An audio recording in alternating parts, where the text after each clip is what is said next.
Óriási tömeg a Felszabadulás téren, minőséges zenekarok, mosolygós és jókedvű látogatók jellemezték az Óbecse Éjjel Fesztivált. A szervezők információi szerint több mint 7500 ember vett részt a rendezvényen. Akár tervezetten, akár véletlenül jöttek, a vendégeknek városunk szép emlékként marad meg, melyről még sokáig beszélni fognak. Szerintem szuper Óbecsének ez az esemény. Én nem vagyok becsei, Szent Tamásról jövök, de a barátnőm idevalósi. Jól érezzük magunkat. Leginkább a Državni Posao és a Plavi Orkesztár miatt jöttem. Gyönyörű, mi Csúrokról érkeztünk, nekünk tetszik, minden szuper. Szép, hogy végre megcsinálták a teret, így teljesen máshogy fog kinézni, és végre valami történik Óbecsén is. A férjem élt Óbecsén valamikor, és így eljöttünk. Mit gondolnak a programról? Oké, elég jó. Először vagyunk itt, véletlenül jöttünk el, nem tudtunk erről az eseményről. Mentünk egy kört, szétnéztünk. A Szökőkúttal még szebb lesz a tér. A fesztivál pedig oké. Szép, valóban nagyon szép. A jó hangulatért és szórakozásért a Plavi Orkesztár, a Van Gogh, a magyarországi Anna and the Barbies és a Državni Posao csapata felelt. A fellépők a közönség soraiban sétálva fokozták az eufóriát. Gyönyörű város, köszönet a házigazdáknak a bizalomért és a megtiszteltetésért, hogy egy ilyen szép ünnep részesei lehetünk. Csodás, hogy minden városban történik valami fesztivál. Ez talán a kezdete egy fantasztikus fesztiválnak. Óbecse az a város, melyben jó barátunk Keks pionír volt 20-valahány évig, amikor még kiskörökben próbáltuk elterjeszteni ezeket a pozitív hullámokat. A lelkesedés sem nála, sem a szép város lakóinál nem tűnt el.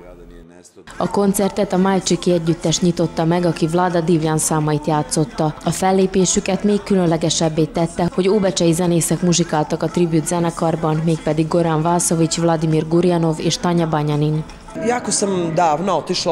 Nagyon régen eljöttem innen, ha bár nem érdeklődök iránta, mégis érzékeny vagyok Óbecsére és az óbecseiekre. Úgyhogy örülök. Elsősorban magam elégedettsége miatt, remélem, hogy a lakosokban is elégedettséget váltottam ki. Örülök, hogy ma este nem a saját számaimat játszottam, hanem Goran Vasović kezdeményezésére Vlada Divjan 2 számát énekeltem, mivel a platót is Vlada Divjannak nevezték el. Úgyhogy ez nekem egy csodás élmény volt, és boldog vagyok, hogy itt lehetek.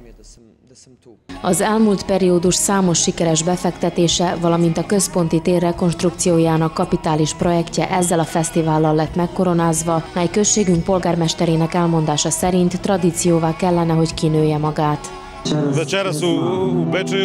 Ma este zajlik Óbecsén a rendezvény, melyet már 2-3 éve tervezünk. Erre most valósultak meg a feltételek ezzel a térrel, melyet befejeztünk, illetve a munkálatok a végét járják. De mindenképpen az, ami eddig nem volt Óbecsének, egy tér, melyen ilyenfajta rendezvényeket tudunk megszervezni. Ez az egyik legfontosabb dolog. A másik pedig, hogy ma este olyan együtteseket hoztunk el, akik eddig még nem szerepeltek Óbecsén, és jól érezzük magunkat. Az Óbecse Éjjel több nyári rendezvény és turisztikai kínálat előszele. A következő nagy eseményre augusztus 4-e és 6-a között kerül sor a Tiszaparton. Konkrétan a Thunderball vízi fesztiválról van szó. Meghívjuk lakosainkat, hogy jöjjönek el, tiszteljék meg a mi rendezvényünket és hogy együtt jól érezzük magunkat lent a Tiszán, élvezzük a hajókázást, az evezős versenyt, a halászlevet, a versenyeket és a koncertet. Ünnepélyesen be is jelentem a fellépőket, 2 nagy hazai sztár, a Ribja Csorba és Ivana X Negatív, valamint egy ismert magyarországi együttes. Jöjjönek, csatlakozzanak hozzánk és érezzék jól magukat. Néhány perccel éjfél után látványos tűzijáték kápráztatta el a látogatókat. A koncert incidens és a sürgősségi szolgálat beavatkozása nélkül zajlott le. A szórakozás és társalgás a hajnali órákig tartott. A központ utcái és szórakozóhelyei szintén megteltek szombat éjjel, erre pedig már régen nem volt példa Óbecsén.